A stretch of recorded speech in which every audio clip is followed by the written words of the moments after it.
नमस्कार, आप देख रहे हैं वीआईपी न्यूज। मैं हूं पद्मा कुलदीप। बढ़ते हैं खबरों की ओर। राजधानी रायपुर के देवेंद्र नगर में हल्ला करने को लेकर शुरू हुए विवाद ने एक अधेड़ की जान ले ली है। घटना कल देर रात करीब 2:30 से 3 बजे के बीच की बताई जा रही है। जानकारी के अनुसार देवेंद्र नगर के पंडरी तराई में 4 परिवार को किराया दिया गया है। इनमें छत पर बने मकान में गोरखपुर निवासी पेंटिंग ठेकेदार मोहम्मद अहमद और उनके साथी किराया लिए हुए हैं, तो वहीं नीचे स्थित घर पर देव नारायण विश्वकर्मा और सूरज जलछत्री का परिवार किराए पर रहते हैं। कल देर रात जब इनके बेटे छत पर चढ़ रहे थे, इस दौरान अहमद ने इन्हें हल्ला करने और छत पर आने से मना किया, लेकिन इसी मनाही ने अहमद की जान ले ली।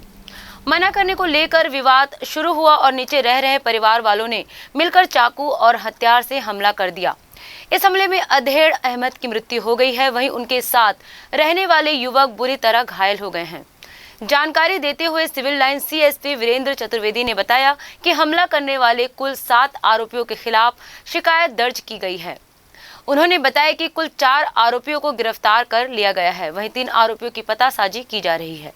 कि ऊपर छत पे जा रहे थे, जिसको लेकर इन्हें जो मोहम्मद अहमद की नींद खुली और उसने इस चीज़ का उलाहना दिया कि कल भी तुम लोग बार बार ऊपर आना जाना करते हो, जिससे नींद जो है वो डिस्टर्ब होती है। जिस बात को लेकर मैं कहा सुनी और विवाद शुरू हुआ और विवाद की परिणति जो है वो हाथापाई और मारपीट में बदल गई, जिसमें जो राजेंद्र जलछत्री था उसके हाथ में चाकू था, उसने चाकू से वार किया और उसके साथ में ये लोग थे। तो इसी बीच लड़ाई सुन के देवनारायण विश्वकर्मा, उसकी पत्नी, ये लोग भी ऊपर आ गए थे। लोग ईंट पत्थर फेंक कर मारने लगे, जिसके फलस्वरूप प्रदीप यादव और फैज़ान को चोटें आई हैं और बाद में जो हॉस्पिटल ले जाते समय मोहम्मद अहमद की डेथ हो गई, जिस पे 147, 148, 307, 302 भारतीय दंड विधान के तहत अपराध पंजीबद्ध करके विवेचना में लिया गया।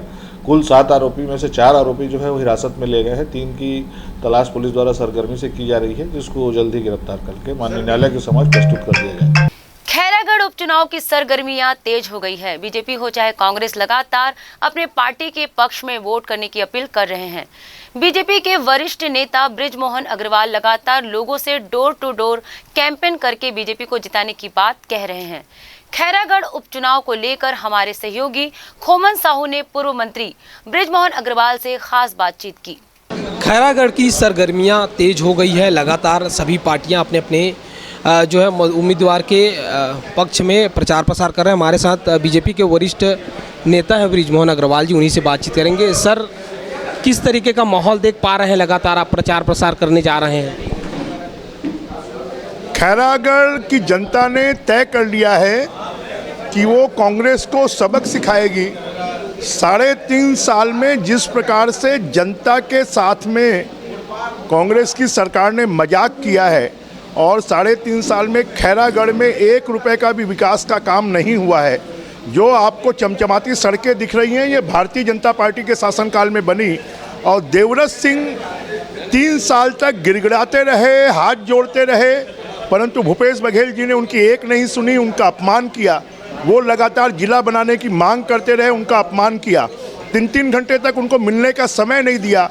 तो अपने राजा, अपने प्रिय, अपने विधायक के अपमान का बदला यहाँ की जनता लेगी और यहाँ के विनाश का बदला लेगी। और जब 3 साल तक देवव्रत सिंह कहते रहे तब तो जिला नहीं बनाया, और अब जब चुनाव आया, पहले नगर पालिका चुनाव के समय भी कहा, उसके पहले विधानसभा चुनाव के समय कहा, और जो 4 जिले बनाए हैं, मनेंद्रगढ़, चिरमिरी, मरवाही, पेंड्रा, शक्ति और मोहला मानपुर, वो अभी तक 6 महीने में स्वरूप नहीं ले पाए हैं। तो अभी क्या इनके पास में जादू का डंडा है? बल्कि जनता कांग्रेस को हराएगी तो 2023 के चुनाव के डर से उनको जिला बनाने की मजबूरी होगी, नहीं तो जैसे 4 जिले लटके हुए हैं ये भी लटक जाएगा। और यहाँ की जनता विकास के ऊपर में वोट देगी। भूपेश बघेल विकास की बात नहीं कर रहे हैं। भूपेश बघेल जो है वो सिर्फ राजनीति कर रहे हैं। अब खैरागढ़ की जनता जो है वो विकास चाहती है, वो जिला चाहती है, वो यहाँ की समृद्धि चाहती है, और वो भूपेश बघेल ने ना 3.5 साल में किया, ना आगे करने वाले। जिस तरीके से युवा मोर्चा के कार्यकर्ताओं ने साड़ियों का गट्ठा पकड़ा, क्या लग रहा है किस तरीके की योजनाएं थी? देखिए, अब कांग्रेस जो है वो पूरी तरह गंदी राजनीति पे उतर आई है। और ये तो एक जगह का है, अगर क्योंकि शासन प्रशासन पूरी तरह कांग्रेस पार्टी सरकार का साथ दे रहा है, उनके इशारों पर चल रहा है। हम तो चुनाव आयोग से मांग करेंगे यहाँ के कलेक्टर, यहाँ के एसपी, यहाँ के एसडीएम सबको हटाया जाए। जो नाके बनाए हैं उन नाकों पे कांग्रेस की गाड़ियाँ चेक नहीं हो रही है, बीजेपी की गाड़ियाँ चेक हो रही है। वो आप जखीरा देखेंगे तो उस जखीरे से आप समझ सकते हैं कि अगर एक गांव की स्थिति ये है। चुनाव आयोग से मांग करेंगे यहाँ के कलेक्टर, यहाँ के एसपी, यहाँ के एसडीएम सबको हटाया जाए। जो नाके बनाए हैं उन नाकों पे कांग्रेस की गाड़ियाँ चेक नहीं हो रही है, बीजेपी की गाड़ियाँ चेक हो रही है। वो आप जखीरा देखेंगे तो उस जखीरे से आप समझ सकते हैं कि अगर एक गांव की स्थिति ये है तो सिर्फ ये जो सरकार है, भूपेश बघेल जी हैं, वो पैसे के दम पर और सत्ता के दम पर चुनाव लड़ रहे हैं, वो जनता के दम पर चुनाव नहीं लड़ रहे हैं। जिस तरीके से कांग्रेस सरकार ने अपने विधायकों की यहाँ ड्यूटी लगाई है बड़ी संख्या में, क्या लग रहा है उसका इफेक्ट दिखेगा या कि किस तरीके से? देखिए, ये कांग्रेस की हार के लक्षण है कि मुख्यमंत्री जी जो पूरे छत्तीसगढ़ के मुख्यमंत्री हैं, 90 विधायकों के मुख्यमंत्री हैं, वो आज एक विधानसभा सीट जीतने के लिए पिछले 10 दिन से यहीं पर हैं। उनके पूरे विधायक यहीं पर हैं, पूरे मंत्री यहीं पर हैं, गोपनीय अभियान चल रहा है। ये उनके हार की ओर इंगित करता है कि कांग्रेस डरी हुई है, कांग्रेस हारी हुई है और वो पैसे के दम पर और सत्ता के दम पर चुनाव जीतना चाहती है। ये थे बीजेपी के वरिष्ठ मंत्री बृजमोहन अग्रवाल जी, जिनका साफ तौर पर कहना है कि कांग्रेस सरकार डरी हुई है और सत्ता का दुरुपयोग कर चुनाव जीतना चाहती है। कैमरा पर्सन मनीष मिश्रा के साथ कोमल साहू, वीआईपी न्यूज़, खैरागढ़, राजनांदगांव। वहीं खैरागढ़ चुनाव को लेकर दोनों पार्टियों के बीच जमकर बयानबाजी का दौर देखने को मिल रहा है। दोनों पार्टियों के दिग्गज नेता लगातार अपने पार्टी के प्रत्याशी के पक्ष में वोट मांग रहे हैं। खैरागढ़ उपचुनाव को लेकर हमारे सहयोगी खोमन साहू ने सांसद संतोष पांडे से खास बातचीत की। खैरागढ़ उपचुनाव के लिए सभी पार्टियां अपने पार्टियों के पक्ष में प्रचार प्रसार करने के लिए हमारे साथ राजनांदगांव के सांसद संतोष पांडे जी हैं। सर, आप भी लगातार लोगों को बीच जा रहे हैं, कैसे देख रहे हैं इस चुनाव को आप? चुनाव में कोमल जंघेल के पक्ष में भाजपा के सभी लीडर लगे हुए हैं और शिवराज सिंह जी चौहान, प्रहलाद पटेल जी बहुत शानदार सभा किए हैं। और मैं ये कह सकता हूँ कि 12 तारीख को मतदान जो होगा और जब गिनती होगी 14 तारीख को तो प्रचंड बहुमत से भारतीय जनता पार्टी जीतेगी, इसमें संदेह नहीं है। किंतु जिस प्रकार से ये दगा देने वाले, लटकाने अटकाने भटकाने वाले भूपेश बघेल, भूपेश जी अब राम का सहारा ले रहे हैं, भूपेश जी अब राम नाम जप रहे हैं। आज ये जिस प्रकार से यहाँ राम कथा करा रहे हैं, छुई खदान, गंडई, खैरागढ़ की जनता इनके लटकाने अटकाने भटकाने के चक्कर में आने वाली नहीं है। ये कांग्रेस से एक चीज़ और कह रही कि 24 घंटे में जिला बनाया जाएगा, क्या लगता है कितना इत्तेफाक रखते हैं? मीरा चोपड़ा जी जब यहाँ लड़ी 2015 में तो उनका नारा यही था कि हम जिला बनाएंगे। गिरवर जंघेल जी लड़े 2019 में, उनका नारा यही था कि हम जिला बनाएंगे। अभी नगर पालिका चुनाव हुआ जिसमें हमारे बहुत लोग अंदर हुए थे, उसमें नारा यही था कि हम जिला बनाएंगे। अरे भैया, जिला कब बनाओगे? धन्यवाद सर। तो ये थे राजनांदगांव के सांसद संतोष पांडे, जिनका साफ तौर पर कहना है कि जनता इन छलावों में नहीं आएगी। बहरहाल आप देखने वाली बात होगी जब 16 अप्रैल को चुनाव के परिणाम आएंगे सामने तो किसके पार्टी के पक्ष में जो है जीत होगी। कैमरा पर्सन मनीष मिश्रा के साथ कोमल साहू, वीआईपी न्यूज़, खैरागढ़, राजनांदगांव। देश भर में घूम घूम कर चोरी करने वाले 2 अंतरराज्यीय शातिर चोर को पुलिस ने गिरफ्तार किया है। पकड़े गए आरोपी रायपुर के थाना मोदाहपारा और गंज क्षेत्र में चोरी की आधा दर्जन घटनाओं को अंजाम दे चुके हैं। जानकारी के अनुसार आरोपियों ने रायपुर के मोदाहपारा थाना क्षेत्र के अलग अलग 4 दुकानों सहित थाना गंज क्षेत्र के 3 दुकानों में लाखों रुपए चोरी की घटनाओं को अंजाम दिया था। जानकारी देते हुए रायपुर शहर एसएसपी तारकेश्वर पटेल ने बताया कि पकड़े गए सभी आरोपी शातिर चोर पूर्व में भी चोरी के प्रकरणों में अहमदाबाद, हैदराबाद जैसे शहरों में जेल निरुद्ध रह चुके हैं। उन्होंने बताया कि सभी आरोपी वापस चोरी की तैयारी कर रहे थे। इसी दौरान पुलिस ने उन्हें गिरफ्तार कर लिया है। वहीं उनके पास से नकदी रकम 24,000 रुपए और घटना में प्रयुक्त 2 नग मोबाइल फोन जब्त किया गया है। में मौदापारा थाना क्षेत्र में एक चोरी की घटना हुई थी। इसी तरीके से फरवरी महीने में मौदापारा थाना क्षेत्र में ही 3 अन्य चोरी की घटनाएं हुई थी, जिसमें दुकानों से नकदी रकम की चोरी हुई थी। इसी तरीके से गंज थाना क्षेत्र में मार्च के महीने में अंतिम सप्ताह में इसमें मशीनरी लाइन में वहाँ चोरी की घटना हुई थी और 3 दुकानों का ताला तोड़कर वहाँ पे नकदी रकम और कुछ सामान लगभग 4-5 लाख रुपए की इसमें चोरी हुई थी। इसमें सभी घटनाओं पे पतासाजी की जा रही थी। इसमें थाने की टीम के साथ साथ एंटी क्राइम और साइबर यूनिट भी लगी हुई थी और इसमें हमारे मुखबिर भी लगाए गए थे। इसमें इसी बीच में एक जानकारी मिली कि 2-3 व्यक्ति हैं जो वहाँ पे फिर से चोरी की योजना बना रहे हैं। तो उनसे घेराबंदी करके जब उनकी पहचान की गई तो पुराने चोरी के में जो फुटेज मिले थे उससे इनका हुलिया भी मिलता जुलता था। इसके आधार पर दोनों को गिरफ्तार किया गया। दोनों को गिरफ्तार करके इनसे फिर पूछताछ की गई। पूछताछ में इन्होंने घटना करना कबूल किया और एक अन्य साथी जो जेल में निरुद्ध है उसके साथ में मिलकर घटना की योजना बनाना इन्होंने बताया और इस तरीके से चोरी करना स्वीकार किया है। इसमें इनके कब्जे से 24,000 रुपये नगद और बाकी मोबाइल वगैरह बरामद किए गए हैं। बाकी सामान की रिकवरी के संबंध में सभी पूछताछ की जा रही है। रायगढ़ जिले में आयोजित की जाने वाली शोभा यात्रा की ख्याति पूरे प्रदेश में है। हजारों की संख्या में लोगों का हुजूम शोभा यात्रा में शामिल होता है। इस साल रविवार को रामनवमी के मौके पर शहर में भव्य शोभा यात्रा निकाली जाएगी।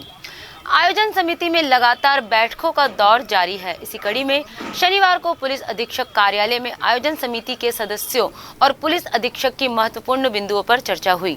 समिति ने शोभा यात्रा से संबंधित तैयारियों से पुलिस अधीक्षक को अवगत कराया। समिति और पुलिस के आपसी तालमेल और सहयोग से शोभा यात्रा को सफल बनाने संबंधित विचार विमर्श किया गया।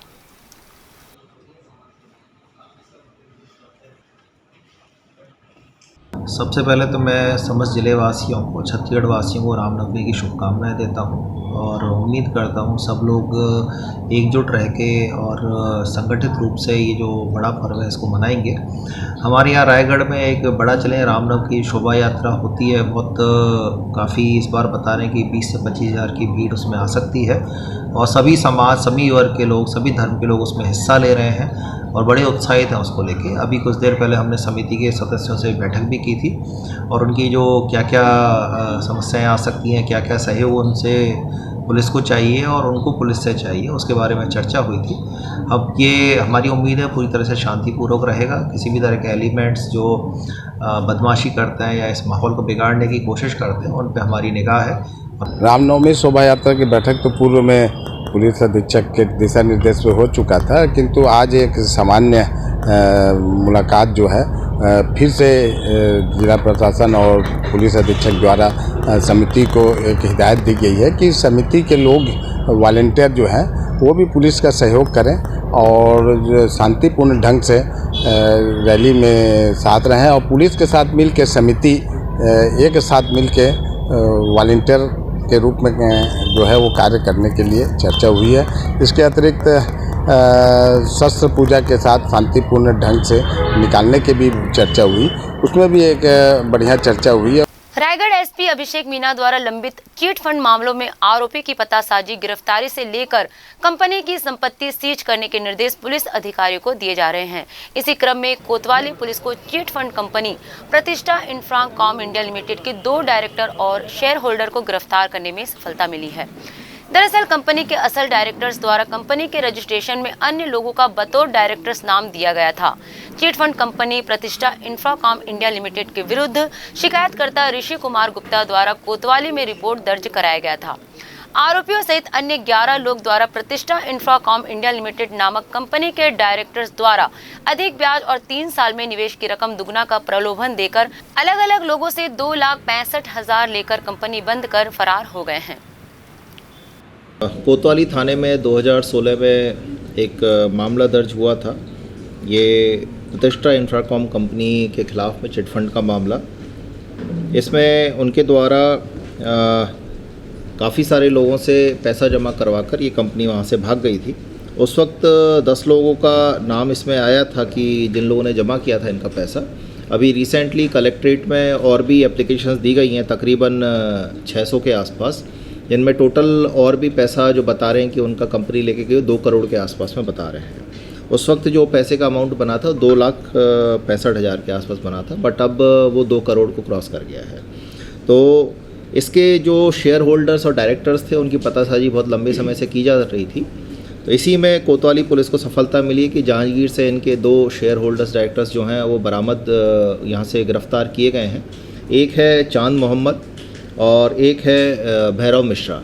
इन दोनों को पकड़ा गया है। पहले इन्होंने अपने डॉक्यूमेंट्स कुछ KYC के चेंज कर रखे थे, तो इनको ट्रैक कर पाने में दिक्कत हो रही थी। तो कुछ फाइनेंशियल एक्सपर्ट्स की मदद लेके हमारी कोतवाली पुलिस ने उनको ट्रैक किया है। इससे पहले ये लोग गिरफ्तार नहीं हुए हैं, बट इनके खिलाफ़ में और भी ज़िलों में मामले दर्ज हैं। जैसे बता रहे हैं कि जांजगीर, बिलासपुर, यहाँ पे भी इनके खिलाफ़ मामले दर्ज हैं। तो वहाँ की पुलिस को भी इन्फॉर्म किया जाएगा ताकि इनकी गिरफ्तारी और भी मामलों में हो सके। इनके माध्यम से जो इनके और भी बड़े शेयर होल्डर्स हैं उन तक पहुँचने की कोशिश। जिला दुर्ग नगर निगम दुर्ग द्वारा चैत्र नवरात्रि के 8वें दिन शनिवार को परिसर में स्थित मां दुर्गा मंदिर में निगम आयुक्त हरीश मंडावी ने अधिकारी और कर्मचारियों के साथ वैदिक मंत्रोच्चारण के साथ हवन किया। देवी की प्रति कन्याओं को पूजकर उन्हें भोज भी कराया। निगम के मंदिर परिसर में बड़ी संख्या में भक्तों ने माता के अष्टम स्वरूप महागौरी की पूजा अर्चना कर मंदिर में उपस्थित सुहागिनों ने अखंड सौभाग्य का वरदान मांगा। दुर्गा महाअष्टमी पर आयुक्त ने निगम परिसर में स्थित मां दुर्गा मंदिर में कन्याओं को भोज कराकर मां दुर्गा से निगम परिवार की सुख समृद्धि की कामना की। खैरागढ़ उपचुनाव की सरगर्मियां तेज हो गई है। बीजेपी हो चाहे कांग्रेस लगातार अपने पार्टी के पक्ष में वोट करने की अपील कर रहे हैं। राजस्व मंत्री जय सिंह अग्रवाल लगातार लोगों से डोर टू डोर कैंपेन करके कांग्रेस को जिताने की बात कह रहे हैं। खैरागढ़ उपचुनाव को लेकर हमारे सहयोगी खोमन साहू ने राजस्व मंत्री जय सिंह अग्रवाल से खास बातचीत की। खैरागढ़ उपचुनाव के लिए सभी पार्टियां दमखम करके अपना प्रचार प्रसार कर रही है। राजस्व मंत्री जी भी लगातार प्रचार प्रसार करने में लगे। हमारे साथ बातचीत में मंत्री जी, क्या कुछ देखने को मिल रहा है, किस तरह ज़्यादा झुकाव है लोगों का? देखिए, लोगों का आम नागरिक का झुकाव कांग्रेस पार्टी की तरफ है। लोग इस बात से सहमत हैं कि कांग्रेस की सरकार है और यहाँ कांग्रेस का विधायक बनना चाहिए ताकि यहाँ के विकास कार्यों में और तेजी आए। और कांग्रेस पार्टी ने जो घोषणा पत्र जारी किया है विधिवत उसका पालन किया जाएगा। और जो हमारा 2018 का घोषणा पत्र था उसका भी लगभग 80-85% क्रियान्वयन हो चुका है। इसलिए किसी प्रकार की शंका करने की आवश्यकता नहीं। भारतीय जनता पार्टी के पास कोई मुद्दा ही नहीं है। कांग्रेस सरकार की जो 3-3.5 साल के कार्यकाल है उनके कामों का किस तरीके से इफेक्ट लोगों में दिख रहा है? उन्हीं सब कामों का इफेक्ट दिख रहा है कि लोगों को ये महसूस हो रहा है, खुद जनता इस बात को महसूस कर रही है कि एक एक तहसील के लिए बोले हम मध्य प्रदेश के समय आंदोलन करते थे, डेलीगेशन लेके भोपाल जाते थे, और आज गांव-गांव में जो लोग पटवारी के लिए एक महीना भटकते थे मिलने के लिए, आज उनके घर के नज़दीक में तहसीलें खोली जा रही हैं। तो ये बहुत बड़ा एक लोगों को, आम जनता को इसका लाभ मिलेगा। बीजेपी ये कह रही कि खैरागढ़ को आप लोग जिला बनाने के लिए घोषणा कर चुके हैं। बीजेपी ये कह रही है कि जिस तरीके से घोषणा किया गया है ये लोगों के हित में नहीं है। इस तरीके की लगातार बात बीजेपी अगर ये बोलती है जिला अगर लोगों के हित में नहीं है तो उस बात के लिए बीजेपी लिखित में बयान जारी कर दे अपना कि लोगों के हित में है कि नहीं है। अगर ये बात बीजेपी बोलेगी तो यहाँ की जनता वैसी कुदाएगी उसको। क्यों? क्या लगता है कितने वोटों से आप लोग जीत के आएंगे? अच्छे वोटों से जीतेंगे। अभी तो चुनाव टाइम है, अभी आज तो 9 तारीख है, 12 तारीख को वोटिंग है। अच्छी वोट से जीतेंगे। तो ये थे मंत्री जय सिंह अग्रवाल, जिनका साफ तौर पर कहना है कि जिस तरीके से लगातार छत्तीसगढ़ सरकार ने काम किया है उन योजनाओं को लेकर हम लोगों के बीच जा रहे हैं और लोगों का अच्छा रिस्पॉन्स सरकार की तरफ दिख रहा है। बहरहाल आप देखने वाली बात यही होगी जब 16 तारीख को परिणाम आएगा तो किसकी प्रत्याशी जीतकर सामने आती है। कैमरा पर्सन मनीष मिश्रा के साथ खोमन साहू, खैरागढ़, राजनांदगांव। मध्य प्रदेश की मुख्यमंत्री शिवराज सिंह ने भूपेश सरकार पर कई गंभीर आरोप लगाए। उन्होंने कहा था कि प्रदेश सरकार द्वारा भगवा को कुचला जा रहा है। इन तमाम आरोपों का खंडन आज मुख्यमंत्री भूपेश बघेल ने किया है। उन्होंने सीएम शिवराज सिंह के बयान पर पलटवार करते हुए कहा कि कांग्रेस के झंडे पर सबसे पहला भगवा ही रंग है, दूसरा सफेद और तीसरा हरा है। इस दौरान उन्होंने मुख्यमंत्री शिवराज सिंह को अनैतिक बताते हुए भाजपा के ध्वज को लेकर भी कई सवाल खड़े किए हैं। ये तो सब 7 रंग है और 7 रंग से पता नहीं विभिन्न रंग बने हैं, लेकिन जो रंगों को यदि उसे केवल आप धर्म से जोड़ेंगे तो ये गलत बात है। अब हरा रंग तो सब सब्जी भाजी जितने प्रकृति है वो हरा ही है। भगवा रंग तो त्याग और तपस्या मत सर्वोच्च त्याग का परिचायक है। तो ऐसे अलग अलग रंग हैं, लेकिन ये बताएं भाजपा वाले कि कौन सा त्याग किया है भाई। तो हमारे साधु संतों का रंग है भगवा, जो सर्वोच्च त्याग का है। इन्होंने कौन सा त्याग कर लिया जो भगवा धारण कर रहे हैं? मुझे तो यही समझाते हैं। एक आध भाजपा वाले ये बताया कि उन्होंने फला चीज़ का त्याग किया है, इस कारण से मैंने भगवा धारण किया है। हमारे साधु संतों का है जो सब कुछ संसार त्याग देते हैं, घर बार त्याग देते हैं, सब कुछ त्याग देते हैं, तब वो भगवा धारण करते हैं। ये सर्वोच्च त्याग का परिचायक है। मैं समझता हूँ कि वो पाने के लिए भगवा कर रहे हैं, पाने के लिए, हड़पने के लिए। मैं नहीं समझता उसको सम्मान वो कर पा रहे हैं। बताओ, शिवराज रमन सिंह अभी तक के सपने में मुझे देखते रहे, अब शिवराज भी देखने लगे हैं, उनको भी भसत आ रहा है। वैसे भी उनको अनैतिक मुख्यमंत्री बने हुए हैं, अनैतिक तरीके से उसको बहुमत तो था नहीं, और किस प्रकार सत्ता हड़पे, लोगों की जान जोखिम में डाले। कोरोना चला था, लॉकडाउन इसलिए नहीं लगाया क्योंकि शिवराज सिंह को मुख्यमंत्री बनना था। तो सत्ता लोलुप शिवराज सिंह हमें नैतिकता ना सिखाए। खैरागढ़ विधानसभा उपचुनाव के तहत मुख्यमंत्री भूपेश बघेल लगातार चुनावी सभाओं को संबोधित कर रहे हैं। मुख्यमंत्री भूपेश बघेल ने अपने 5वें दिन के चुनाव प्रचार प्रसार की शुरुआत खैरागढ़ विधानसभा क्षेत्र के ग्राम जालबांधा से की। यहां मुख्यमंत्री अपने तय समय से विलंब पहुंचे और मंच पर पहुंचते ही उन्होंने देर से आने के लिए लोगों से क्षमा मांगी। जालबांधा में चुनावी सभा को संबोधित करते हुए मुख्यमंत्री भूपेश बघेल ने कांग्रेस प्रत्याशी यशोदा वर्मा और कांग्रेस पार्टी के पक्ष में मतदान करने की यहां के मतदाताओं से अपील की। अब मामा जी काका जी के सामने कहाँ टिकेगा, काका अभी जिंदा है। आओ आके वो घोटाला की बात करे, रमन सिंह के ओपन घोटाला के बारे में। छत्तीसगढ़ में जब का हम धान की कीमत देते हैं उसका दे सकते बता दे। यहाँ जन गरीब आदमी मतलब 7,000 रुपये देते तिल दे सकते बता दे। यहाँ 2500 रुपये क्विंटल में देते हैं तो ले सकते बता दे। वह छत्तीसगढ़ सरकार ने प्रदेश के 126 नगरीय निकायों में 21,340 प्रधानमंत्री आवास निर्माण करने का फैसला लिया है। रायपुर शहर को प्लास्टिक मुक्त बनाने रायपुर नगर निगम और महिला स्वयं सहायता समूह ने मिलकर एक ऐसे फूड बैंक की शुरुआत की है जहां यूज्ड प्लास्टिक, पॉलीथीन और डिस्पोजल सामानों के बदले समोसा और पोहा जैसे नाश्ते कर पाएंगे। राजधानी के शास्त्री मार्केट में शुरू हुए इस फूड बैंक में जो भी प्लास्टिक आएंगे उन्हें केंद्रीय गाइडलाइंस के मुताबिक नष्ट कर दिया जाएगा। आइए अब लेते हैं एक छोटा सा ब्रेक।